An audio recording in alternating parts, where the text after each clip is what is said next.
और आज सेम नागराज के पास बहुत सी यात्राएं आई थी, बहुत से लोग बहुत दूर दूर से आए थे।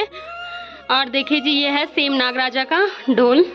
ये घंटियां वो है जिनकी मनोकामना पूर्ण होती है, वो यहाँ नागराजा के पास यात्रा ला नहीं कर रही हूँ। मेरे साथ बहुत सारे लोग जुड़े हैं जिनको मैं दर्शन करवा रही हूँ आज।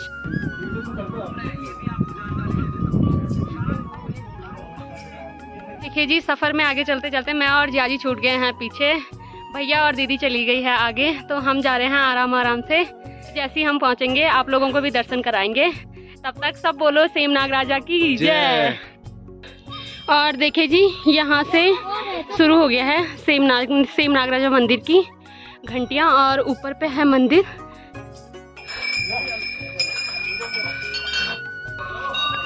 और फाइनली हम पहुंच गए हैं सेम मुखेम में, और यहाँ पे शेषनाग बनाए गए हैं, और शेषनाग के ऊपर श्री कृष्ण जी मुरली बजाते हुए उनकी मूर्ति भी बनाई गई है। और देखिए जी, यहाँ पे छोटे छोटे बच्चे कृष्ण भगवान का प्रसाद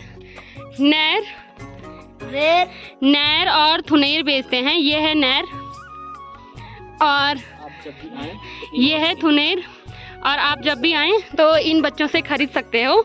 ये कृष्ण भगवान के। फाइनली हम पहुंच गए हैं सेम मुखेम मंदिर में, और जैसे ही मंदिर में पहुंचे इतनी थकान लग गई थी, और जैसे ही मंदिर में पहुंचे थकान बिल्कुल गायब हो गई और इतना अच्छा लग रहा है। और ये है मंदिर, इसे हमारे यहाँ पांचों धाम के नाम से भी जानते हैं। अभी हमारे दर्शन तो अच्छे से हो गए हैं, अभी बज रहे हैं दिन के 2।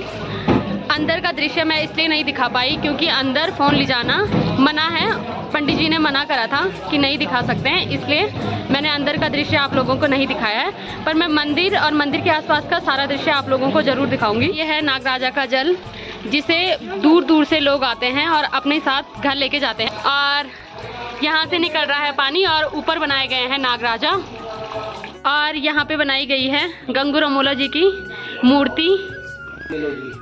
जब द्वारका डूबी थी तो कृष्ण भगवान रमोली पट्टी में आए थे, उस समय ये रमोली पट्टी के राजा हुआ करते थे। तो कृष्ण भगवान ने जब इनसे जमीन ली थी तो इन्होंने देने से मना करा था। फिर कृष्ण भगवान ने इनको अपनी लीलाएं दिखाई थी, जिसकी वजह से इनकी सारी भैंसें और ये पत्थर की मूर्ति बन गए थे। फिर इनको कृष्ण भगवान को जगह देनी पड़ी। जब इन्होंने कृष्ण भगवान को जगह दे दी तो कृष्ण भगवान ने इन्हें वरदान दिया कि मेरे साथ तेरी भी पूजा होगी। तो कृष्ण भगवान के साथ गंगू रमोला जी भी पूजे जाते हैं यहाँ पे। वहाँ पे बनाया गया है कृष्ण भगवान का मंदिर, और यहाँ पे बनाई गई है गंगू रमोला जी की मूर्ति। तो यहाँ पे कृष्ण भगवान के साथ इनका भी पूजन किया जाता है। तो यहाँ पे है नागराजा का मंदिर, और यहाँ पे बनाया गया है गंगू रमोला जी का पूजा स्थल।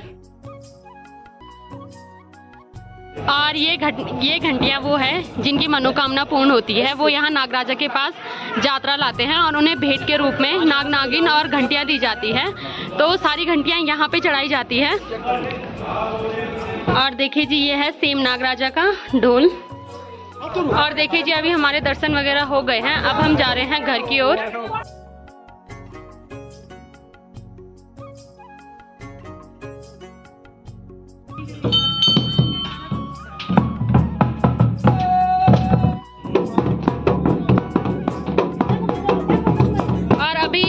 यात्रा लेके आए थे, अभी इनकी यात्रा वगैरह सब चढ़ गई है, और अभी ये खुशी से नाच रहे हैं।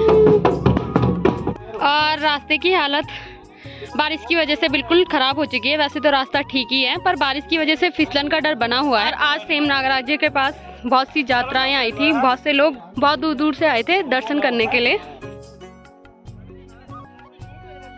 अभी यहाँ पे आए थे बहुत सारे श्रद्धालु। अब सभी लोग घर की ओर जा रहे हैं, तो हम भी घर की ओर जा रहे हैं। हमने दर्शन वगैरह सब कुछ हमारे बहुत अच्छे से हो गए। मैं अंदर भी दिखाना चाहती थी आप लोगों को, पर अंदर कैमरे ले जाना मना था, पंडित जी ने मना कर दिया था, इसकी वजह से मैं नहीं ले जा पाई। पर फिर भी मैंने नागराजा से प्रार्थना करी है कि आप सभी पर नागराजा की कृपा बनी रहे।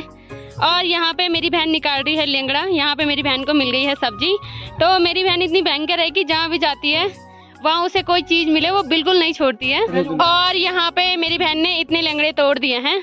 ये है मेरी बहन, पर ये जैसी भी होगी मुझसे ज़्यादा खूबसूरत नहीं है। ये बोल रही है मैं खूबसूरत हूँ, पर ये नहीं है खूबसूरत, इससे खूबसूरत मैं। और देखिए जी, जैसी पैदल यात्रा की जाती है तो जगह जगह रेन बसेरे बने हुए हैं आराम करने के लिए, क्योंकि बहुत सारे लोग एकदम से चढ़ाई पे नहीं चढ़ पाते हैं, चढ़ाई बहुत ज़्यादा है, इसके लिए जगह जगह बनाए गए हैं रेन बसेरे। अभी ऊपर जाते हुए तो कुछ नहीं हुआ है, पर नीचे जाते हुए पैर एकदम खुद ही नीचे को चढ़ रहे हैं और नंगे पैर होने की वजह से पत्थर वगैरह भी चुभ रहे हैं और भगवान के पास आ रखे हैं। थोड़ा कष्ट ना झेलें तो क्या ही बात है, इससे बढ़िया आए हैं तो अच्छे से कष्ट झेल के अच्छे से, जितना ज़्यादा आप कष्ट भोगते हो उससे बढ़िया आपको दर्शन होते हैं।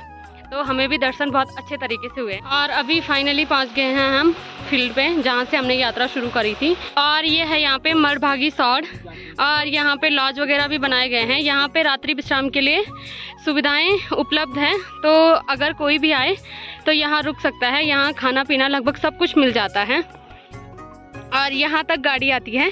यहाँ से 1.5 किलोमीटर की पैदल चढ़ाई है और खड़ी चढ़ाई है। तो अभी हमें मिला है यहाँ पे चंदा मामा। जब हम छोटे थे तो हम इसके साथ खेलते थे पास फेल वाला गेम, तो आज काफ़ी समय के बाद दिखा मुझे ये। मत खींच यार। तो मेरा भाई बहुत शर्माता है कैमरे पे। तो अभी हम जैसे फील्ड में पहुँचे हैं, पैर में एकदम कंपन हो रहा है। तो अभी हम जा रहे हैं घर की ओर और ये बनाई गई है यहाँ पे पार्किंग। और दोस्तों यहाँ पे लगे हैं घिंगारे और बचपन सबका ही अनोखा होता है, तो हमारा भी था। और जब हम छोटे थे तो हम इन्हें सेब के नाम से जानते थे। हम स्कूल से आते थे तो हमारे रास्तों में पहले लगते थे, अब तो नहीं लगते थे। और जैसे ही हम आते थे और हम बोलते थे कि आज हम सेब खाते हैं। यहाँ पे दिखी है मुझे एक और चीज़, ये है मोल का पेड़। जब हम छोटे हुआ करते थे तो इन्हें भी खाया करते थे। अब लगभग ये चीज़ें हमारे यहाँ बहुत कम मात्रा में मिलती है, पर इधर साइड ये सभी चीज़ें अभी होती है और धीरे धीरे दोस्तों ये चीज़ें भी विलुप्त होने की कगार पे है। और ये है मेरी शहरी दीदी जो आई है यहाँ पे स्पेशल घिंगारे के लिए रुकी है यहाँ पे। और यहाँ देखो थैली भर रही है पूरी। तो दीदी जाइए तोड़िए।